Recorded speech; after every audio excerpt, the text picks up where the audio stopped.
नमस्कार, लर्निंग मंत्रा के अभ्यास सीरीज में आपका स्वागत है। मैं हूं आपके साथ विवेक मिश्र।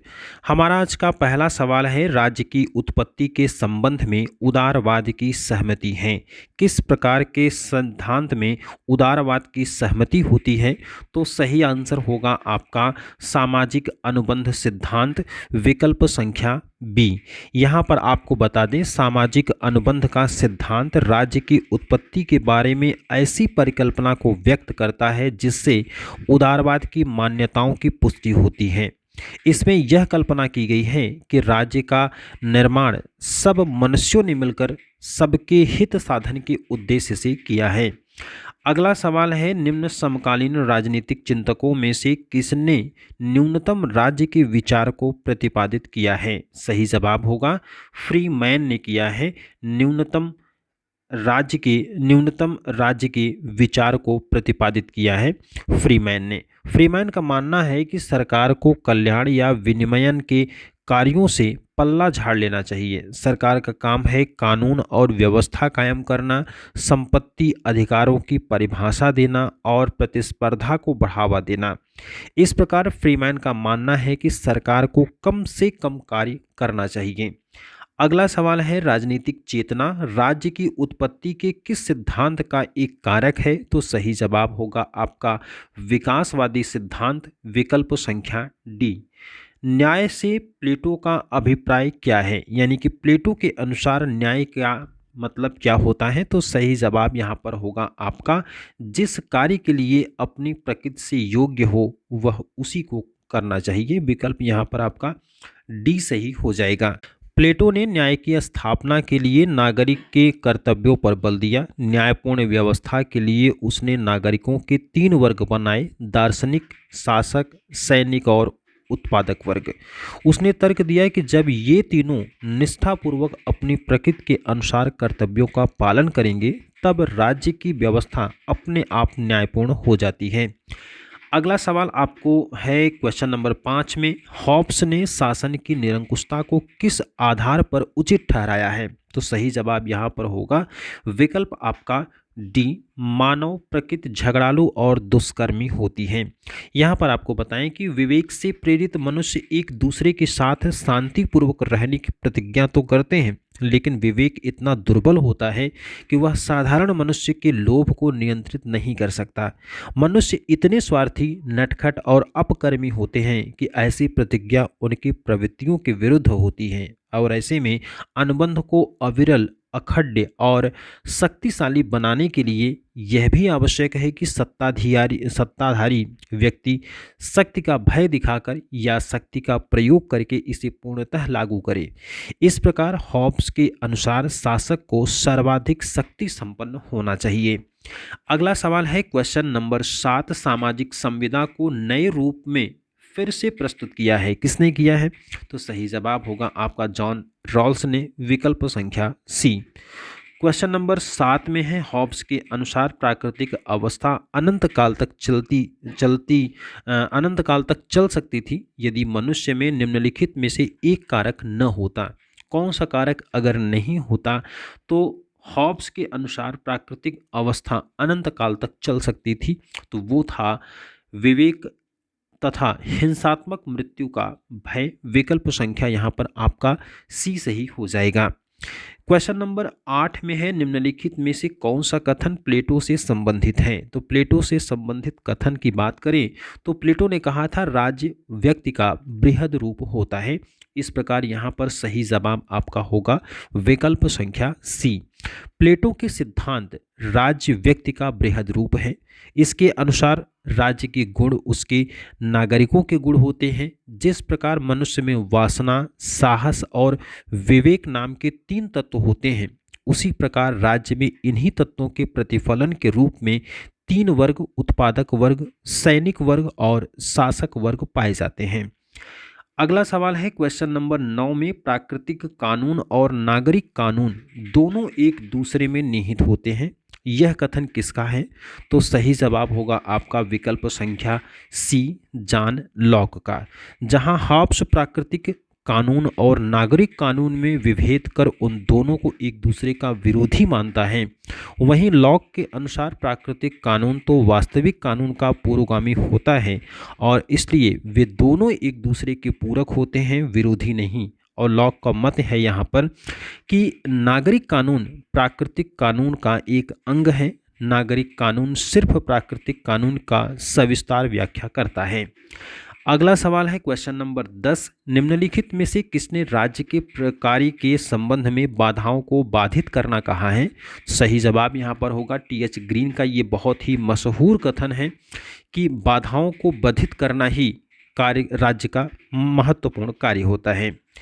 अगला सवाल है क्वेश्चन नंबर 11 में, मनुष्य स्वतंत्र पैदा हुआ है लेकिन वह सर्वत्र जंजीरों में जकड़ा है, ऐसा किसने कहा है? सही जवाब होगा आपका विकल्प संख्या बी, रूसो ने। क्वेश्चन नंबर 12 में है, यह किसने कहा था कि जो सामान्य इच्छा का पालन नहीं करेगा वह स्वतंत्र होने के लिए बाध्य किया जाएगा? सही जवाब होगा आपका रूसो, विकल्प संख्या डी। क्वेश्चन नंबर 13 में है, यह विचार कि राज्य अपने आप में एक साध्य है किसने व्यक्त किया था? तो सही जवाब होगा आपका विकल्प संख्या डी, यूनानी चिंतकों ने। प्लेटो और अरस्तु ने भी राज्य को स्वयं साध्य है और इसी मत का प्रतिपादन किया था। कहने का मतलब है कि प्लेटो और अरस्तु ने भी माना कि राज्य स्वयं साध्य है और इसका प्रतिपादन किया था।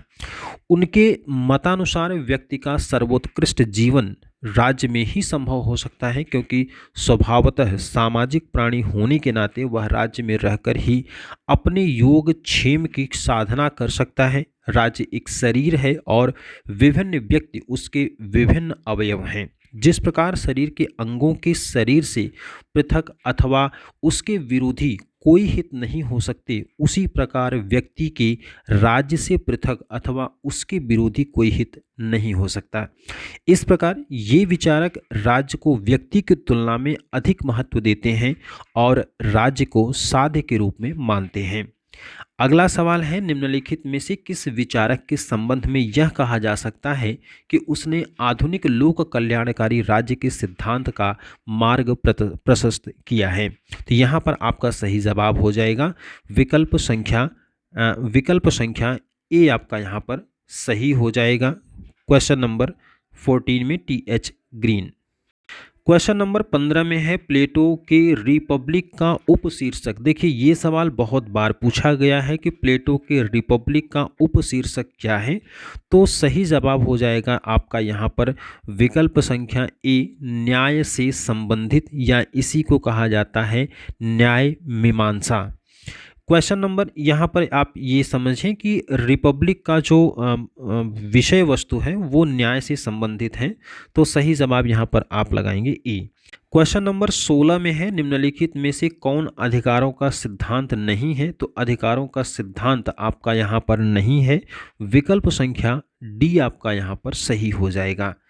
क्वेश्चन नंबर 17 में है, सामाजिक न्याय का तात्पर्य क्या होता है? तो सामाजिक न्याय का मतलब होता है सभी प्रकार की विषमताएं तथा जाति, रंग, व्यवसाय, लिंग आदि पर आधारित सुविधाएं समाप्त कर दी जाएं।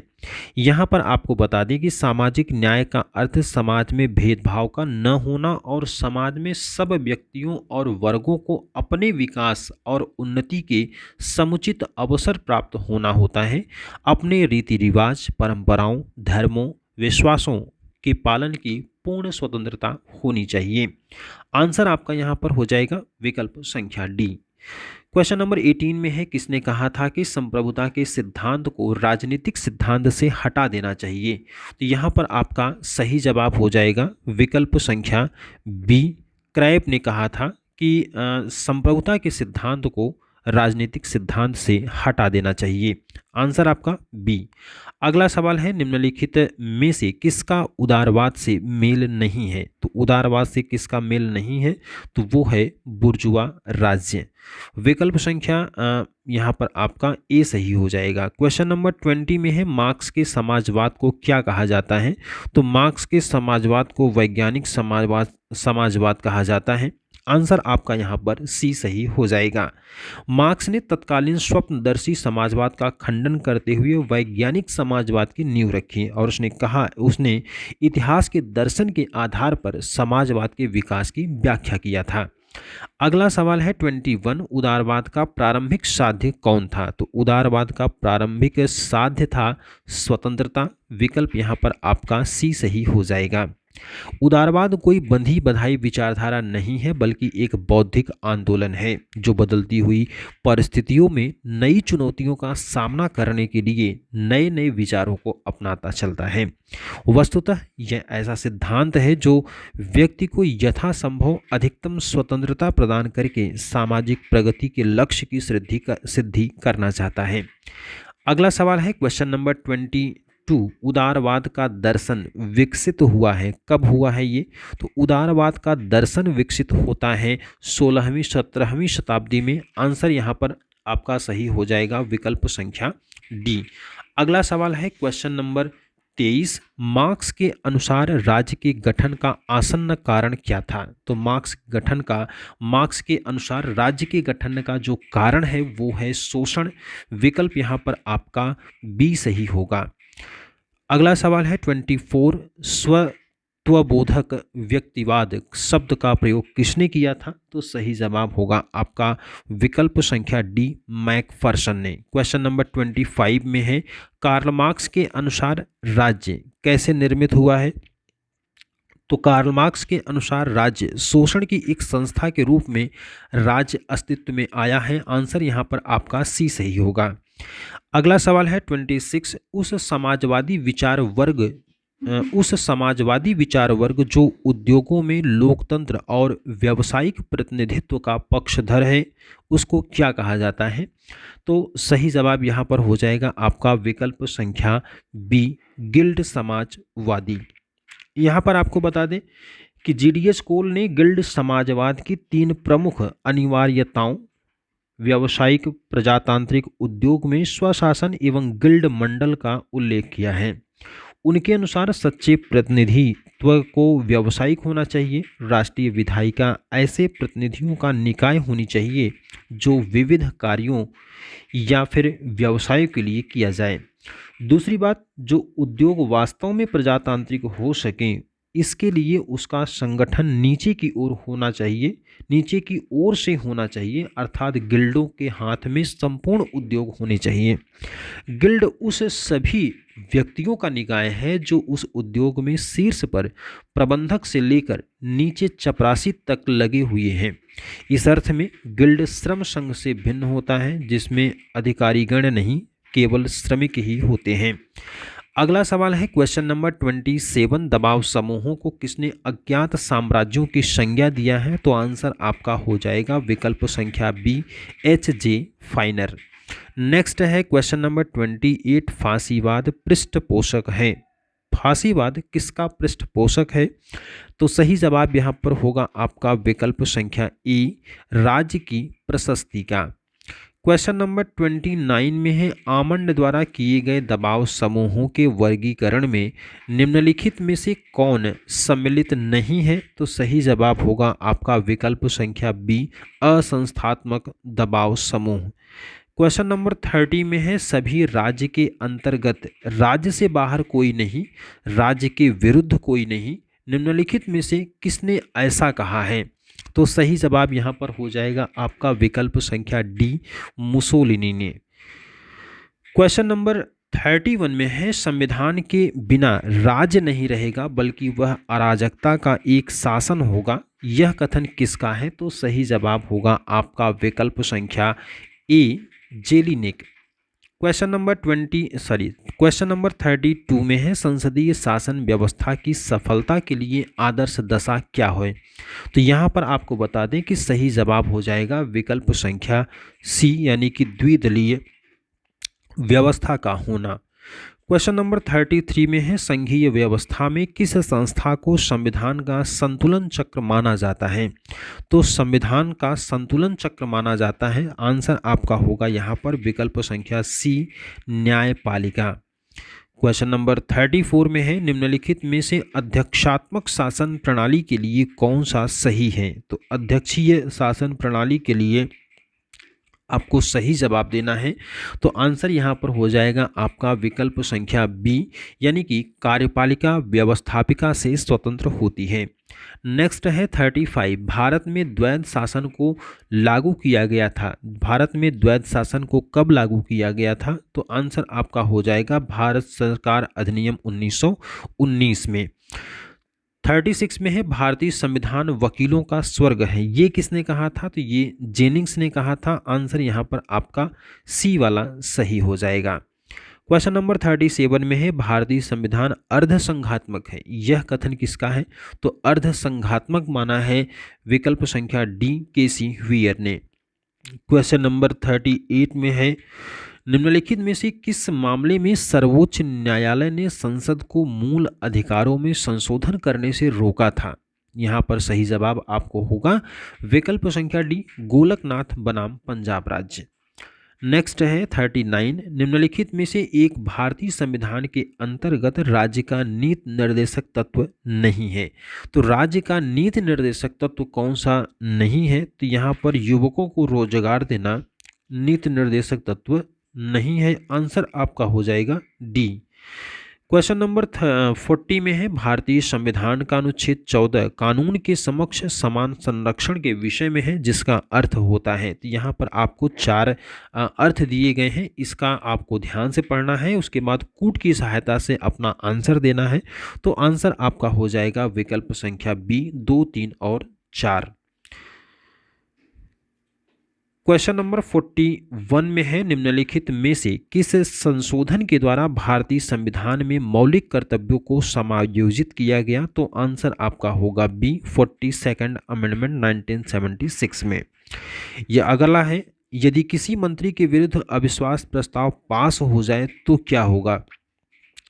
अगर किसी मंत्री के विरुद्ध अविश्वास प्रस्ताव पास हो जाता है तो यहाँ पर आपका सही जवाब हो जाएगा विकल्प संख्या बी, यानी कि पूरी मंत्री परिषद को त्याग पत्र देना पड़ता है।